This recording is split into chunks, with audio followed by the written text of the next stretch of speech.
আসসালামু আলাইকুম ওয়া রাহমাতুল্লাহি ওয়া বারাকাতুহু। আজকে আমরা ব্যবসায় পরিসংখ্যান ২ মার্কেটিং বিভাগ ৩য় বর্ষের জন্য ৮ম ক্লাসে উপস্থিত হয়েছি। এখানে ভুলক্রমে ৩য় ক্লাস লেখা হয়েছে। তো আজকে আমরা ৮ম ক্লাসে ৮ম প্রবলেম আলোচনা করব। প্রবলেম হচ্ছে এই যে ৮ নাম্বার প্রবলেমটা এইটা। ঠিক আছে?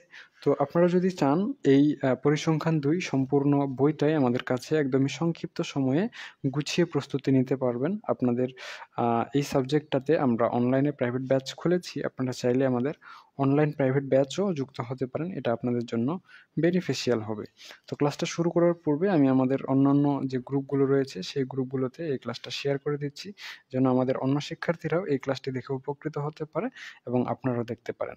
এবং আপনারাও আপনাদের বন্ধুদের এই ক্লাসটি শেয়ার করে দিতে পারেন যাদের এটি প্রয়োজন রয়েছে, যেন তারা এই ক্লাসটি দেখে উপকৃত হতে পারে এবং এই ক্লাসটি দেখে তারা গুছিয়ে সুন্দর করে প্রস্তুতি নিতে পারে। তো ঠিক আছে, আমি এটা শেয়ার করে দিচ্ছি। আপনারাও আপনাদের বন্ধুদের এই ক্লাসটা শেয়ার করে দেন ততক্ষণ পর্যন্ত। আর আপনারা যদি চান একদমই কম সময়ে গুছিয়ে প্রস্তুতি নিয়ে আমাদের কাছে পড়বেন, তাহলে আমাদের অনলাইন ব্যাচে যুক্ত হতে পারেন। আমরা একদমই নামমাত্র ফি দিয়ে আপনাদের অনলাইন ব্যাচে যুক্ত করাচ্ছি। ঠিক আছে? আমি কয়েকটা গ্রুপে শেয়ার করেছি। আরও কয়েকটাতে করতে হবে। সরি, আমাদের প্রাইভেট গ্রুপেও শেয়ার করতে হবে। তো এটা আমি শেয়ার করে দিই আগে, তারপর আপনাদের ক্লাস নিচ্ছি।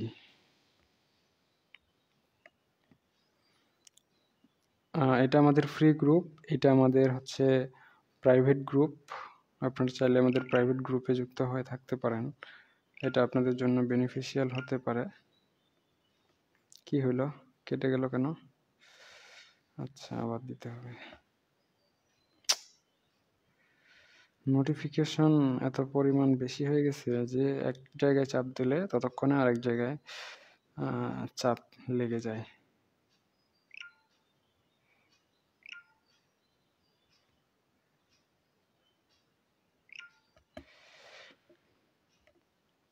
আমাদের সবগুলো গ্রুপেই ক্লাস শেয়ার করা শেষ। আমরা যেহেতু এই প্রবলেমটা আমাদের প্রাইভেট গ্রুপটা দেখায় দিই একটু।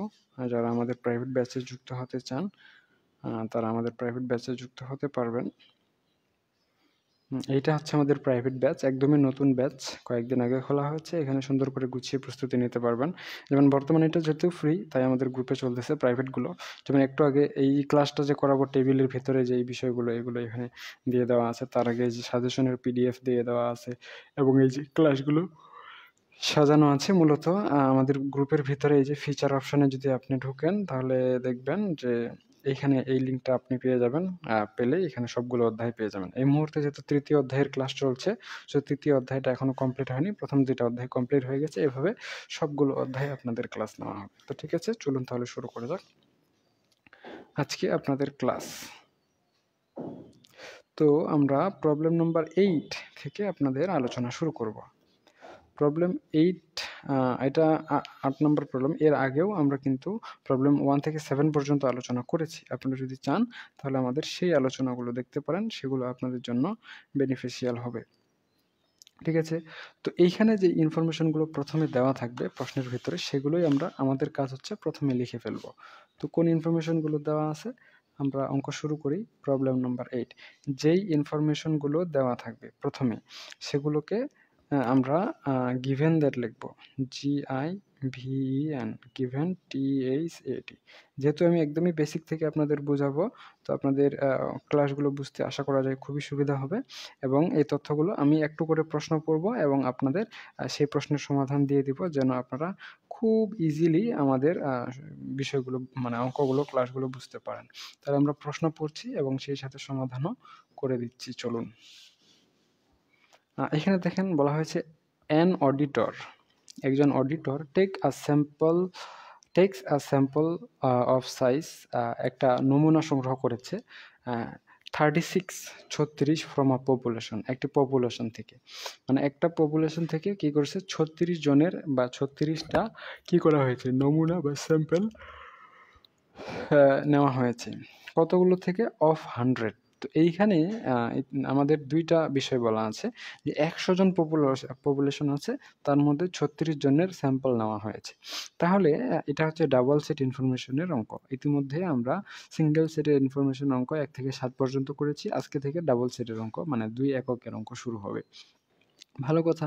তাহলে এখানে যে ছোট মানটা দেওয়া থাকবে অর্থাৎ স্যাম্পল সাইজটা দেওয়া থাকবে, এটাকে ছোট হাতের n লিখব। গিভেন দ্যাট মানে হচ্ছে দেওয়া আছে। তাহলে এখানে n ইজ ইকুয়াল টু কত লিখব? 36। এবং এখানে বলছে যে অফ আ পপুলেশন অফ 100, যেটার পপুলেশন মানে নাম্বার অফ পপুলেশনকে n দ্বারা, বড় হাতের n দ্বারা প্রকাশ করা হয়, এটাকে 1000 লিখে দেব। ঠিক আছে? এটা হচ্ছে ডাবল এককের অঙ্ক, সেজন্যই এমনটা হচ্ছে। ভালো কথা। এরপর কি বলছে? The standard deviation of the population is unknown. ওই পপুলেশনের স্ট্যান্ডার্ড ডিভিয়েশন জানা নাই। যদি জানা না থাকে তাহলে কি করতে হবে? বের করতে হবে। আচ্ছা, এটা আমরা পরে বের করব। তার মানে আমাদের এখানে স্ট্যান্ডার্ড ডিভিয়েশন বা সিগমার কথা বলা আছে। ভালো কথা। আর এটা তো জানা নাই, তাহলে এখানে হোয়াট দিয়ে দিচ্ছি।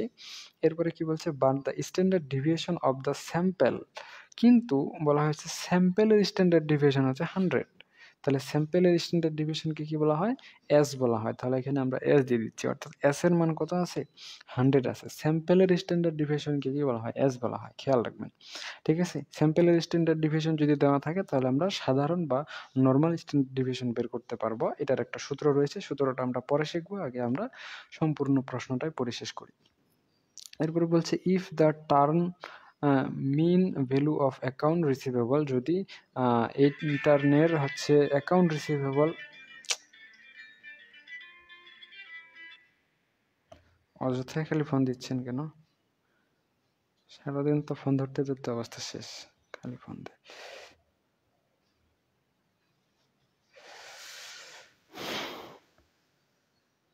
ফোন বন্ধ করে রাখতে হবে। ঠিক আছে। তো এস এর মান আছে। এখন বলা হয়েছে যে সাধারণ এটার গড় যে অ্যাকাউন্ট রিসিভেবলটা রয়েছে ফ্রম দ্য পপুলেশন, ওই পপুলেশন থেকে ইজ টাকা 3000। গড় পপুলেশন বলতে এখানে বলা হয় মিউ এর মান। তাহলে মিউকে আমরা এই চিহ্ন দিয়ে প্রকাশ করি। তাহলে মিউ এর মান এখানে কত দেওয়া আছে বলেন তো? 1000 না 3000? সরি, 3000। তাহলে মিউ এর মান এখানে আমরা 3000 লিখছি। এবং বলছে হোয়াট ইজ দ্য প্রবাবিলিটি, সম্ভাবনা কত হবে, দ্যাট যে দ্য স্যাম্পল মিন, নমুনার গড় with be less than or equal to 2800 টাকা, যেটা 2800 টাকার সমান অথবা কম হবে। তো 2800 টাকার সমান অথবা কম হবে, এটা কি হবে? গড় হবে। গড় হলে কি হবে? এক্স বার দিয়ে প্রকাশ করা হবে। এক্স বারের মান হচ্ছে আমাদের 2800। অর্থাৎ আমাদের এখানে বের করতে বলছে what is the probability that, সম্ভাবনা কত হবে যে the sample mean will be less than or equal to 2800 টাকা, ওই নমুনার গড় 2800 এর সমান হবে অথবা কম হবে। এটার সম্ভাবনা কত? তাহলে কি করতে হবে? টেস্ট করতে হবে। কি টেস্ট করব? যদি আমাদের n এর মান, এখানে যেহেতু দুইটা n এর মান রয়েছে, তাই দুইটা n এর মান আমরা একসাথে লিখব। প্রশ্ন আর কিন্তু আমাদের পড়ার দরকার নাই, কারণ সম্পূর্ণ প্রশ্ন থেকে যে ইনফরমেশনগুলো দেওয়া আছে সেগুলো আমরা এখানে তুলে ফেলেছি। এখন আমাদের এখানে দুইটা n এর মান আছে। আমরা জানি n এর মান যদি 30 অথবা 30 এর বেশি হয় তাহলে z টেস্ট হয়, অন্যথায় t টেস্ট হয়। ঠিক আছে? আর এতদিন আমরা সিঙ্গেল এককের অঙ্ক করেছি, আজকে আমরা ডাবল এককের অঙ্ক করব। এখন এইখানে আমাদের কি নাই? স্ট্যান্ডার্ড ডিভিয়েশন নাই। তো স্ট্যান্ডার্ড ডিভিয়েশন যদি না থাকে তাহলে কি করব? বের করে নেব। বের করার জন্য আমরা কি লিখব? উই নো, আমরা জানি লিখব। বের করার জন্য কি লিখব? উই নো, আমরা জানি। এই যে s এর মান দেওয়া আছে, এই s এর মানের উপর বেস করে আমরা একটা সূত্র লিখতে পারি যে s is equal to standard deviation বা সিগমা ডিভাইডেড বাই √2 ছোট হাতের n। বুঝতে পেরেছেন? আচ্ছা, এইটা। তো এখন এইটার মান, s এর মান কিন্তু 100 দেওয়া আছে, হ্যাঁ? তো যেহেতু আমাদের s এর মান 100 দেওয়া আছে, ইজ ইকুয়াল টু আমরা 100 লিখতে পারি। ইজ ইকুয়াল টু 100 লিখতে পারি। এখন যেহেতু একটি সমীকরণে একাধিকবার সমান চিহ্ন ব্যবহার করা যাবে না, তাহলে প্রথমে আমরা কি করে দিতে পারি? এমপ্লয়িজ চিহ্ন দিয়ে দিতে পারি। এখন এইটা আমাদের একটা আলাদা সমীকরণ হয়ে গেছে। এখন এটাকে আমরা একটু যদি কাস্টমাইজ করি, মানগুলো বসায় দিই, তাহলে দেখেন তো কি হয়।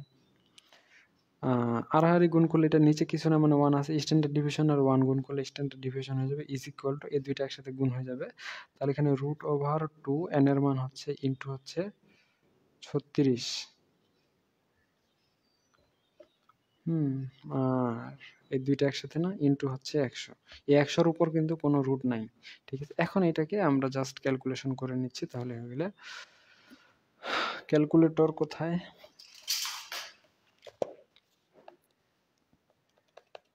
কি ব্যাপার, ক্যালকুলেটর কাজ করতেছে না? এটা কাজ করবে, হ্যাঁ এটা হয়ে গেছে। আচ্ছা, তাহলে রুট ওভার 35 দুগুণে 70, তাহলে 72 হয়ে যাবে। ইজ ইকুয়াল টু একটা মান আসছে, ইন্টু দিয়ে দেবো 100, তাহলে আসবে 848.52 বা 53। 52 আছে, পিছনে 8 থাকার কারণে কি হয়ে যাবে, 53 হয়ে যাবে। তাহলে দেখবো আমরা 848.53। এটা কিসের মান বের হলো? সিগমার মান বের হলো বা স্ট্যান্ডার্ড ডিভিয়েশনের মান বের হলো। ঠিক আছে, স্ট্যান্ডার্ড ডিভিয়েশন আমাদের বের হয়ে গেল। তার মানে ইজ ইকুয়াল টু লিখতে পারি আমরা 848.53। ক্লিয়ার? আচ্ছা, এখন আমাদের কি বের করতে বলছে? প্রবাবিলিটি বের করতে বলছে। কি করব আমরা? টেস্ট করব। কি টেস্ট করব? যেহেতু n এর মান 1036, n এর মান কয়টা আছে? দুইটা আছে না, একটা 1000 একটা 36, তাহলে n এর মান হচ্ছে 1036। যেহেতু আমাদের n এর মান 1036, তাই আমরা কি করব? জেড টেস্ট করব। এখানে আমরা লিখতে পারি again, AGAIN, again we know, আমরা পুনরায় জানি। এখন জেড টেস্টের নিচে লিখি একটু। তো এখন জেড টেস্টের যে একটা সূত্র রয়েছে, সেই সূত্রটা আমরা এখানে ইউজ করব। সূত্রটা কি? সূত্র সাধারণ অংশটুকু, উপরের অংশটুকু সেম টু সেম থাকবে, এক্স বার মাইনাস হচ্ছে মিউ। এই অংশের কোনো পরিবর্ধন হবে না। কিন্তু নিচের যে অংশটুকু রয়েছে, নিচের অংশটুকু আমরা standard deviation divided by root over n, ঠিক আছে, ইনটু দিয়ে দিব হচ্ছে আমাদের বড় হাতের এন মাইনাস হচ্ছে ছোট হাতের এন, আর এখানে হচ্ছে বড় হাতের এন মাইনাস হচ্ছে 1। আচ্ছা, এখন বলতে পারেন স্যার ইতিমধ্যে আপনি যে জেড টেস্টের অঙ্কগুলো করাইছিলেন প্রাইভেট গ্রুপের শিক্ষার্থীরা, ওরা বলতে পারে তখন তো এই সূত্র ছিল না, এখন কেন এই সূত্র ব্যবহার করা হচ্ছে? দেখেন, ইতিমধ্যে যখন আমরা এই জেড টেস্ট করেছিলাম তখন আমাদের সিঙ্গেল এককের সূত্র ছিল, অর্থাৎ এন এর মান একটা ছিল। এখন আমাদের এন এর মান হয়ে গেছে দুইটা। যেহেতু এখন আমাদের এন এর মান হয়ে গেছে দুইটা, তো এন এর মান দুইটা মানে হচ্ছে 2 এককের অঙ্ক। যদি আমাদের 2 এককের অঙ্ক প্রশ্নে দেওয়া থাকে, প্রশ্নে যদি আমাদের 2 এককের অঙ্ক দেওয়া থাকে, তাহলে আমাদের সূত্র এটা হবে। এটা মুখস্থ করে নেন, ঠিক আছে? অঙ্কে যদি আমাদের 2 এককের সূত্র দেওয়া ইনফরমেশন দেওয়া থাকে, তাহলে এই সূত্র ইউজ হবে। এখন এগুলোর মানগুলো যদি আমরা বসিয়ে দেই, তাহলে আমাদের অঙ্কের সমাধানে পৌঁছে যেতে পারবো। তাহলে এক্স বারের মান কত আছে? যে এক্স বারের মান হচ্ছে 2800, তাহলে এখানে লিখে দিব 2800 মাইনাস মিউ এর মান কত? এই যে মিউ এর মান হচ্ছে 3000, তাহলে এখানে দেখে দেখে 3000 লিখে দিব। এরপর হচ্ছে স্ট্যান্ডার্ড ডিভিয়েশন বা সিগমা, এই যে একটু আগে মান বের করলাম 848.53 divided by root over n, ছোট হাতের এন এর মান কত? 36, তাহলে ছোট হাতের এন এর মান দিয়ে দিচ্ছি আমরা 36। ভালো কথা, ইনটু দিয়ে দিচ্ছি এখন পুরোটার উপর রুট। বড় এন এর মান হচ্ছে 1000, ছোট এন এর মান 36, তাহলে আমরা এখানে লিখে দেবো 1000 মাইনাস 36, আর এখানে 1000 মাইনাস হচ্ছে 1।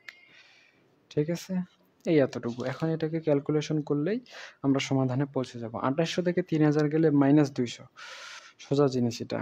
আর 36 মানে হচ্ছে 6, 6কে 848 এটা দিয়ে ভাগ দিলে 848.53 ভাগ হচ্ছে 6, অনেক বড় সংখ্যা আসছে। কত? 141.42। এরপর হচ্ছে ইনটু, এই অংশটুকুকে ক্যালকুলেশন করতে হবে। এটা প্রথমে এমনি লিখে দেই। 1000 থেকে 36 গেলে কত হবে? 1000 মাইনাস হচ্ছে 36, তাহলে 964 ভাগ হচ্ছে 1000 থেকে 1 চলে গেলে 999, ইজ ইকুয়াল টু একটা সংখ্যা আসছে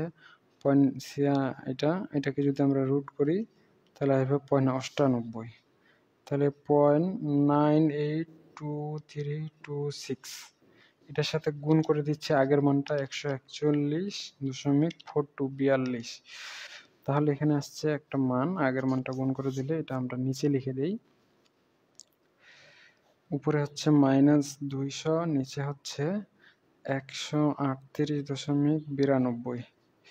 ঠিক আছে, এখন -200 তারিখকে -200 ভাগ হচ্ছে 138.92, তাহলে আসতেছে কত? দুইটা সংখ্যা নিতে হবে। এখানে আসতেছে -1.43 আছে, কিন্তু এই পাশে 9 আছে, তার জন্য হয়ে যাবে 1.44। ঠিক আছে, এখন আমরা জানি যে জেড টেস্টের মান কখনো ঋণাত্মক হতে পারে না। ঋণাত্মক যদি হয় তাহলে কি করব? মডুলাস লিখে দিব। তাহলে আমরা এখানে লিখব অতএব জেড, এই দুই পাশে টার্ম দুইটা দিয়ে দিব, এটাকে বলা হয় মডিউলাস। তো মডুলাস লিখলে এই মাইনাস ইয়াটা হয়ে যাবে প্লাসের মান, মাইনাসটা হয়ে যাবে কিসের? প্লাসের মান। এখন আমাদের এই 1.44 এর মান বের করতে হবে। কি করতে হবে? 1.44 এর মান বের করতে হবে। তো 1.44 এর মান আমরা কিভাবে লিখব? The area of Z calculation, অতএব লিখতে পারেন অতএব the area, AR area of Z CALCULATION calculation is calculation at লিখে দেব, অ্যাট 1.44 ইজ। এখন এটার মান বের করতে হবে। এর জন্য আপনাকে একটা জেড টেবিল লাগবে। এর জন্য আপনাকে কি লাগবে? জেড টেবিল লাগবে। তো আমরা এখানে ইতিমধ্যে জেড টেবিল ছাড়াই অঙ্ক করে দিয়েছিলাম। আপনারা অনেকে বলছেন যে স্যার জেড টেবিলটা আমাদের কাছে নেই, বা যেটা আছে এটা সঠিক শুদ্ধ কিনা। তো সেজন্য আমি জেড টেবিলটা সংগ্রহ করেছি। এইটা হচ্ছে সঠিক শুদ্ধ জেড টেবিল। এই যে জেড টেবিলটা রয়েছে, এটা হচ্ছে শুদ্ধ জেড টেবিল। এখানে 1.44 এর মান বের করতে হবে। কিভাবে বের করবো দেখেন, 1.44, তাহলে প্রথমে দেখেন তো 1.4 কোথায় আছে?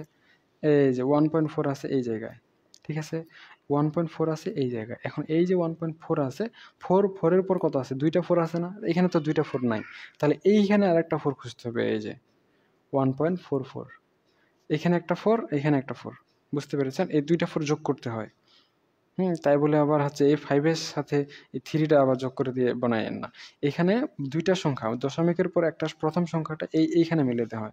যেমন 1 পয়েন্ট দশমিকের পর একটা সংখ্যা, প্রথম সংখ্যাটা কত আছে? 4 আছে। তাহলে এখানে দেখেন তো, এই যে এই যে এই অংশটুকু আমি এটা আলাদা করে লিখতেছি, 1.44। এই যে দশমিকের পরে একটা সংখ্যা, এই অংশটুকু আপনারা এইখানে মেলাবেন। তো এখানে কোথায় মিলে? 1.4, পরের যে 4টা রয়েছে এখানে একটা সংখ্যা নিতে হয়, এইটা মিলাইতে হয় এই যে এখানে। বুঝতে পেরেছেন? তো দেখেন তো দুইটা কোথায় আসে? এটা যদি নিচে নামে, এটা 1.4, এটা যদি এই সাইডে আসে, এটা যদি নিচে আসে, তাহলে 4251 আসবে। তাহলে লিখবো is equal to 0.4251। অতএব আমরা এখন প্রবাবিলিটি লিখব। অতএব রিকোয়ার্ড প্রবাবিলিটি, অতএব required REQUIRED required probability, PRO BA বা BILITIES প্রবাবিলিটিস ইকুয়াল হচ্ছে, প্রবাবিলিটির মান কত? 0.5 ধরতে, এখান থেকে এই যে আমাদের জেড ক্যালকুলেশনের মানটা আসছে, এটা কি করে দিতে হয়? মাইনাস করে দিতে হয়। ইজ ইকুয়াল টু, আপনারা মাইনাস করে নেন, আমি ক্যালকুলেটর দিয়ে মাইনাস করে নিচ্ছি। এটা 0.5 মাইনাস হচ্ছে 4251, তাহলে এখানে একটা সংখ্যা আসছে 0.0749। ঠিক আছে, আচ্ছা, তাহলে এইটাই হচ্ছে আমাদের রিকোয়ার্ড প্রবাবিলিটি বা সম্ভাবনা, বা এটাই হচ্ছে আমাদের অ্যান্সার। তো এই অ্যান্সারটা পর্যন্ত আসতে গেলে আপনাকে এই যে উপরে এতটুকু লম্বা প্রসেসিংটা রয়েছে, এই প্রসেসিংটা অবশ্যই আপনাদের শেষ করতে হবে। তো আশা করা যায় আপনারা একদমই ক্লিয়ার বুঝতে পেরেছেন। আপনাদের কোনো সমস্যা থাকলে আমাদের জানাতে পারেন। আর আপনারা যদি চান তাহলে আমাদের অনলাইন প্রাইভেট ব্যাচে পড়তে পারেন। এইটা হচ্ছে আমাদের অনলাইন গ্রুপ, বিজনেস স্ট্যাটিস্টিক্স এখানে একদমই নামমাত্র ফি দিয়ে আপনারা আমাদের কাছে পড়তে পারবেন। স্ট্যাটিস্টিক্স 2 এটা আমাদের প্রাইভেট গ্রুপ। তো ঠিক আছে, আজকে এ পর্যন্তই। সকলেই সুস্থ থাকুন, ভালো থাকুন আর আমাদের সাথেই থাকুন। দেখা হচ্ছে আপনাদের সাথে নেক্সট পর্বে। ততক্ষণ পর্যন্ত খোদা হাফেজ।